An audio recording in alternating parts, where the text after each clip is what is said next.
Hello दोस्तों, कैसे आप लोग? उम्मीद करते अच्छे होंगे। देखिए, आज की हम इस वीडियो में देखेंगे।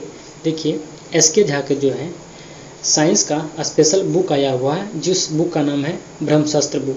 देखिए, इस बुक में जो है फिजिक्स यानी कि साइंस के सभी टॉपिक का प्रश्न दिया हुआ है रेलवे के लिए, जो कि बहुत ही महत्वपूर्ण है। देखिए, इस वीडियो से पहले अब तक हम 2 वीडियो कंप्लीट करा दिए हैं, जिसमें पहला चैप्टर और दूसरा चैप्टर फिजिक्स का कंप्लीट हो चुका है। आज हम इस वीडियो में चैप्टर नंबर 3 देखेंगे, जिसमें दिया हुआ है गति और वेग के बारे में, यानी कि स्पीड और वेलोसिटी। देखिए, अगर आपने इससे पहले का वीडियो नहीं देखे हैं तो प्लेलिस्ट में जाके सभी वीडियो को देख सकते हैं, जो कि देखिए यह बुक एग्जाम की दृष्टि से खास करके रेलवे के लिए बहुत ही महत्वपूर्ण बुक है। तो आप एक बार जरूर सभी वीडियो को देखिएगा। देखिए, अगर आप इस संपूर्ण बुक का PDF लेना चाहते हैं बिल्कुल फ्री ऑफ कॉस्ट में, तो आप हमारे टेलीग्राम ग्रुप को ज्वाइन करके PDF वहाँ पे प्राप्त कर सकते हैं। वहाँ पे PDF टेलीग्राम ग्रुप में पिन किया हुआ है, आप वहाँ से जाके PDF डाउनलोड कर सकते हैं। तो देखिए, बिना किसी देर का आज की वीडियो को हम शुरू करते हैं। तो देखिए, आज के टॉपिक का पहला नंबर प्रश्न में दिया हुआ है, पिंड का त्वरण प्रदर्शित करता है कौन? यानी कि इन ऑप्शन में से कौन सा है जो पिंड का त्वरण को प्रदर्शित करते हैं? तो इसका आंसर हो जाएगा आपको ऑप्शन नंबर बी, यानी कि d²s/dt² हो जाएगा। यानी कि इसका आंसर ऑप्शन नंबर बी बिल्कुल करेक्ट हो जाएगा। देखिए, अगला कुछ पॉइंट है, उसे भी देखेंगे। त्वरण की बीमा यानी कि क्या होता है? ये हो जाएगा आपको L⁻⁻² होता है। क्या होता है? L⁻⁻²। अगला प्रश्न है, यानी कि टॉपिक पॉइंट है, किसी वस्तु का द्रव्यमान कभी शून्य नहीं होता है। यानी कि कोई भी वस्तु है तो उसका द्रव्यमान कभी भी शून्य नहीं होता है। त्वरण जो है यह क्या है? यह एक सदिश राशि है। आवेग का मात्रक क्या होता है? Newton second. आवेग का मात्रक क्या होता है? तो न्यूटन सेकेंड होता है। अगला प्रश्न देखते हैं, एक समान तल वाली सीधी सड़क पर नियत त्वरण पर दौड़ने वाली कार के संबंध में इनमें से कौन सा कथन है जो सत्य है? देखिए, यह प्रश्न ALP टेक्नीशियन 2018 का पूछा हुआ प्रश्न है। इसके आंसर ऑप्शन नंबर डी हो जाएगा, यानी कि कार का वेग निरंतर बदल रहा है। इसके आंसर ऑप्शन नंबर डी बिल्कुल करेक्ट हो जाएगा। अगला प्रश्न देखते हैं, प्रश्न संख्या। अब देखिए, इस टॉपिक का प्रश्न संख्या 1 आ चुका है। तो पहला प्रश्न को हम देखते हैं। देखिए, आपको एक बार वीडियो को जरूर लास्ट तक देखिएगा। पहला प्रश्न, एक वृत्ताकार पथ में स्थिर गति वाले पिंड की गति को क्या कहा जाता है? देखिए, यह भी प्रश्न 2018 के रेलवे ग्रुप डी में पूछा हुआ प्रश्न है। इसके आंसर हो जाएगा आपको ऑप्शन नंबर डी, समान वृत्तीय गति हो जाएगा। क्या हो जाएगा? समान वृत्तीय गति। अगला प्रश्न, निम्नलिखित ग्राफ क्या प्रदर्शित करता है? ये जो ग्राफ है, देखिए इधर वेग दिया हुआ है और इधर समय दिया हुआ है। इसे कौन सा ग्राफ कहेगा? इसे कहेंगे हम समय वेग ग्राफ। एक समान त्वरण, ये जो है ये देखिए वेग बटे समय त्वरण होता है। देखिए, एक समय त्वरण के साथ क्या हो रहा है? बढ़ रहा है। तो इसका आंसर ऑप्शन नंबर ए बिल्कुल करेक्ट हो जाएगा। अगला प्रश्न देखते हैं, प्रश्न संख्या 3 नंबर, संवेग को किसके गुणनफल के रूप में व्यक्त किया जाता है? इसके आंसर ऑप्शन नंबर सी हो जाएगा आपको द्रव्यमान और वेग के रूप में। किसमें? द्रव्यमान और वेग के रूप में व्यक्त किया जाता है। अगला प्रश्न है, संवेग परिवर्तन को क्या कहा जाता है? संवेग परिवर्तन को क्या कहा जाता है? ये हो जाएगा आपको आवेग। क्या कहा जाता है? आवेग कहा जाता है।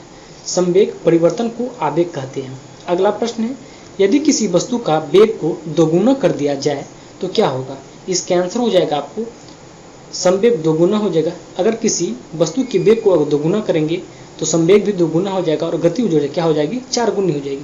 क्या कि देखिए, काइनेटिक एनर्जी बराबर होता है क्या फॉर्मूला? हाफ mv² होता है। क्या होता है? Half mv²।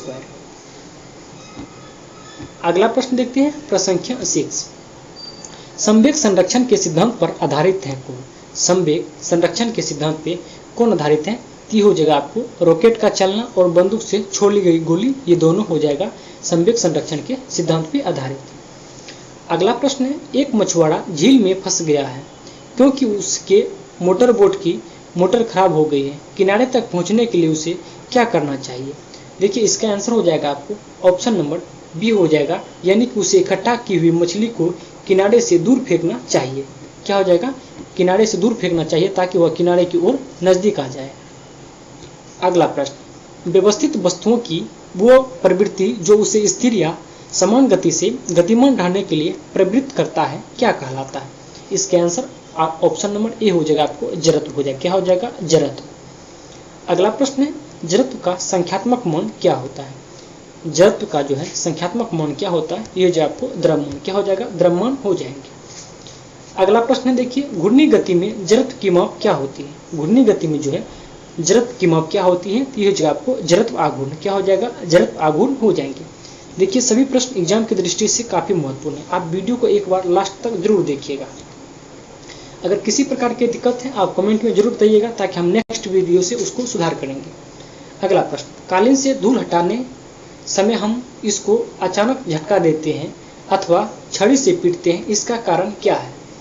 देखिए इसका आंसर हो जाएगा आपको ऑप्शन नंबर 11 का ऑप्शन नंबर ए हो जाएगा, यानी कि विराम के जड़त्व में धूल अपना स्थान जमा लेती है तथा कालीन से धूल तभी हटती है जब कालीन में गति प्रदान की जाती है। इसका आंसर क्या हो जाएगा, ऑप्शन नंबर ए बिल्कुल करेक्ट हो जाएगा। अगला प्रश्न देखते हैं, प्रश्न संख्या 12 नंबर, निम्न ग्राफ में से कौन सी कार की एक समान गति को दर्शाता है। इनमें कौन सा ऑप्शन है जो कार की एक समान गति को दर्शाता है, ये देख सकते हैं आप। ऑप्शन नंबर ए में देखिए एक समान गति से नहीं जा रहा है, कभी तेज है कभी कम है, जबकि आप ऑप्शन नंबर बी में देख सकते हैं ए से लेके बी तक के लिए एक समान गति से दूरी है। तो इसका आंसर क्या हो जाएगा, ऑप्शन नंबर बी बिल्कुल करेक्ट हो जाएगा।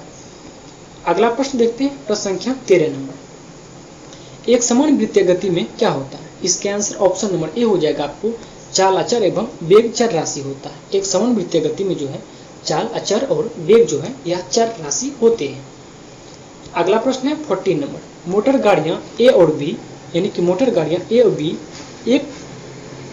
दूरी समय ग्राफ से पता चलता है कि यह डैश है। इसका आंसर ऑप्शन नंबर सी हो जाएगा आपको पूरी दूरी तक ए की अपेक्षा बी अधिक वेग से चलती है। क्या हो जाएगा, बी की वेग जो है अधिक है। तो इसका आंसर ऑप्शन नंबर सी बिल्कुल करेक्ट हो जाएगा। अगला प्रश्न देखते हैं, प्रश्न संख्या 15 नंबर, दिए हुए काल वेग समय वेग ग्राफ में मंदन, यानी कि मंदन जब त्वरण नेगेटिव हो तो उसे ही क्या कहते हैं, मंदन कहते हैं। इसमें क्या हो रहा है, इसका आंसर क्या हो जाएगा, देखिए 15 नंबर का ऑप्शन नंबर ए हो जाएगा आपको 5 मीटर पर सेकेंड स्क्वायर हो जाएगा। क्या हो जाएगा, 5 मीटर पर सेकेंड स्क्वायर हो जाएगा। कैसे निकालेंगे, 50/50 मिनस 0/10 सेकेंड। या देखिए कितना हो जाएगा, 50 में 0 घटाएंगे 50 बचेगा, यानी कि 0 से 5 कट जाएगा तो क्या बचेगा, 5 मीटर पर सेकेंड स्क्वायर हो जाएगा। अगला प्रश्न देखिए, एक कार की गति एवं समय ग्राफ दर्शाया गया है। कार का वजन यानी 1000 किलोग्राम है, तो कार के द्वारा प्रथम 2 सेकेंड में तय की गई यात्रा की दूरी क्या होगी। इसके आंसर ऑप्शन नंबर ए हो जाएगा आपको 15 मीटर हो जाएगा। कितना हो जाएगा, 15 मीटर। देखिए आप लोग इसका जो है PDF डाउनलोड कर लीजिएगा, वहाँ पे पूरा डिटेल सोल्यूशन पूरा सवाल का दिया हुआ है। अब देखिए 17 नंबर, एक गतिमान पिंड के वेग काल ग्राफ नीचे दिया गया है। इसमें बोल रहा है 5 सेकंड के बाद वेग क्या होगा। 5 सेकंड के बाद जो है वेग कितना हो जाएगा, ये हो जाएगा आपको 0.5 मीटर पर सेकंड हो जाएगा। देखिए सभी प्रश्न काफी महत्वपूर्ण है। अगला प्रश्न, किसके अनुरूप वस्तु की गतिज ऊर्जा में वृद्धि होती है।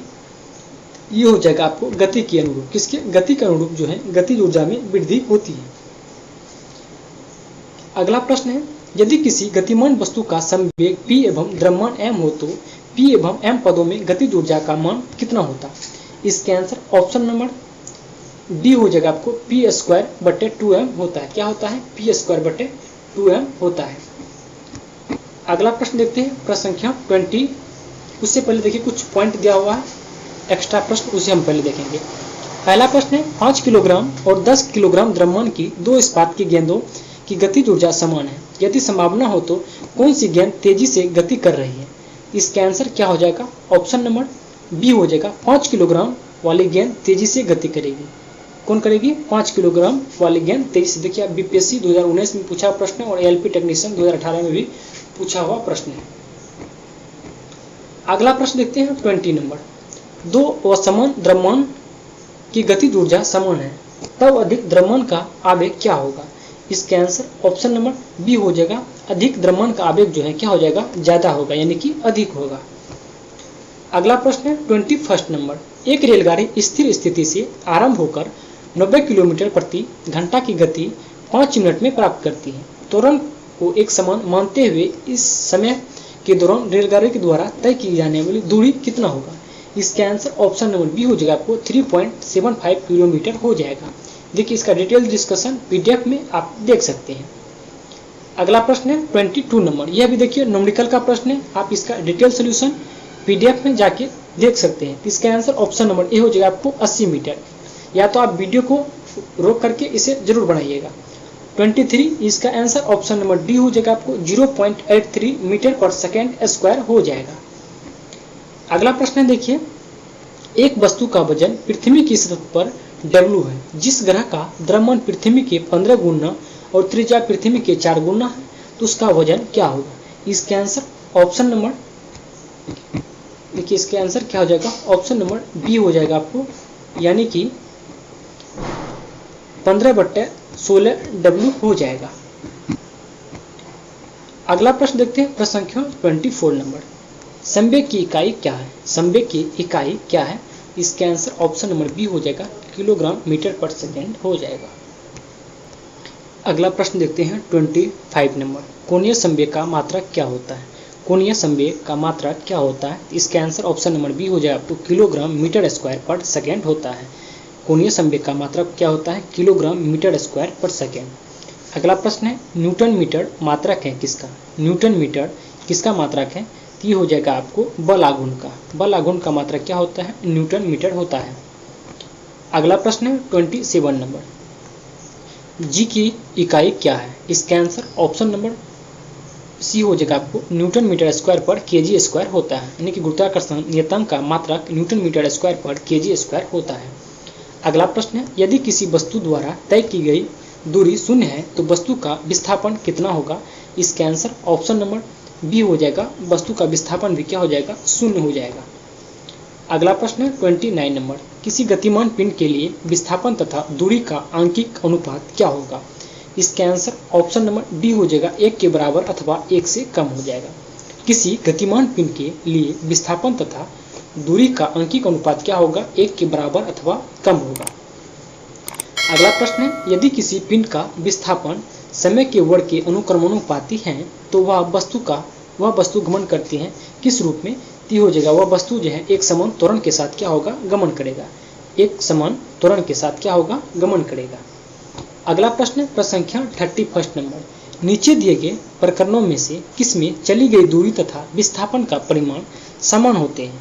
ये हो जाएगा आपको ऑप्शन नंबर ए में देखिए, यदि कार सीधी सड़क पर गमन कर रही है तो इसी में हो जाएगा परिमाण समान हो जाएगा।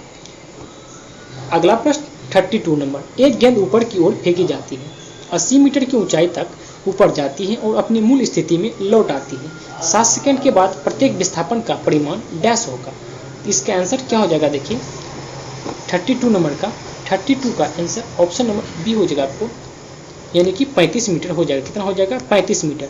आप इसका डिटेल सोल्यूशन पीडीएफ में जाके देख सकते हैं। अगला प्रश्न 33 नंबर, ये भी देखिए न्यूमेरिकल है, इसका आंसर ऑप्शन नंबर ए हो जाएगा, आपको 60 मीटर हो जाएंगे। अगला प्रश्न देखते हैं प्रश्न संख्या 34 नंबर। 34 में देखिए यह भी न्यूमेरिकल का है, आप इसको जरूर पीडीएफ में जाके देख सकते हैं। इसका आंसर ऑप्शन नंबर बी हो जाएगा, आपको 24.5 मीटर हो जाएंगे।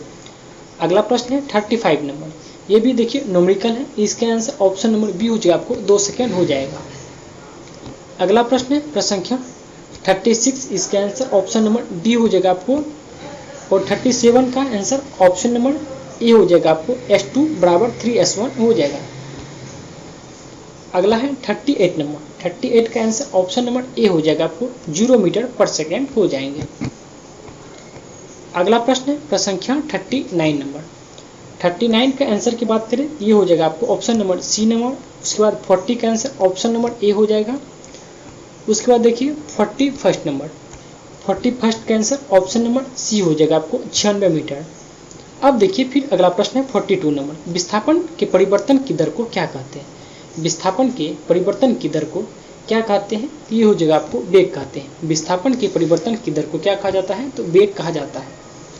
अगला प्रश्न है, किसी पिंड के वेग समय ग्राफ सरल रेखा में आता है तथा मूल बिंदु से गुजरते हुए एक्स अक्ष को छूता है, तो पिंड गतिशील है किस रूप में? ये हो जाएगा आपको ऑप्शन नंबर ए, एक समान त्वरण के साथ क्या हो जाएगा? समान त्वरण से गतिशील कर रहा है। अगला है, किसी वाहन की गति माप यंत्र बताता है उसकी क्या? ये हो जाएगा उसकी ताक्षणिक चाल को बताता है। इसका आंसर ऑप्शन नंबर बी हो जाएंगे। अगला है एक समान त्वरित गति के लिए वेग समय ग्राफ क्या होगा। इसका आंसर ऑप्शन नंबर ए हो जाएगा आपको, एक सरल रेखा होगा। क्या हो जाएगा? सरल रेखा हो जाएगा। अगला है देखिए 46 नंबर न्यूमेरिकल है, इसका आंसर ऑप्शन नंबर डी हो जाएगा आपको, 2 हो जाएगा। अगला है 47, इसका आंसर ऑप्शन नंबर सी हो जाएगा आपको 20 सेकेंड, यानी कि 20 सेकेंड हो जाएंगे। 48 नंबर, इसका आंसर ऑप्शन नंबर डी हो जाएगा आपको, 50 मीटर पर सेकेंड हो जाएंगे। अगला प्रश्न देखिए ब्राउनियन गति की खोज किसने किया था। इसका आंसर हो जाएगा आपको option number D, Robert brown ने। किसने किया था? रॉबर्ट ब्राउन ने किया था ब्राउनियन गति की खोज। अगला प्रश्न है प्रश्न संख्या 49 नंबर। ये देखिए 2 सेकेंड तक त्वरणशील एक कार 1 सेकेंड तक त्वरणशील उसी कार से डैश गुनी अधिक दूरी तय करेगी। इसका आंसर हो जाएगा आपको ऑप्शन नंबर ए हो जाएगा आपको, 4 गुनी अधिक। कितना? 4 गुनी। अगला प्रश्न है 15 नंबर। ये देखिए न्यूमेरिकल है, इसका आंसर ऑप्शन नंबर डी हो जाएगा आपको, 64 मीटर पर सेकेंड हो जाएंगे। उसके बाद देखिए 51 नंबर, इसका आंसर ऑप्शन नंबर ए हो जाएगा आपको, 10 सेकेंड। अगला प्रश्न देखिए, इसके बाद देखिए इस बुक में जो है सॉरी इस टॉपिक में न्यूमेरिकल ही है। आप लोग न्यूमेरिकल को PDF से डाउनलोड करके बना लीजिएगा। मिलते हैं अगले वीडियो में, तब के लिए धन्यवाद।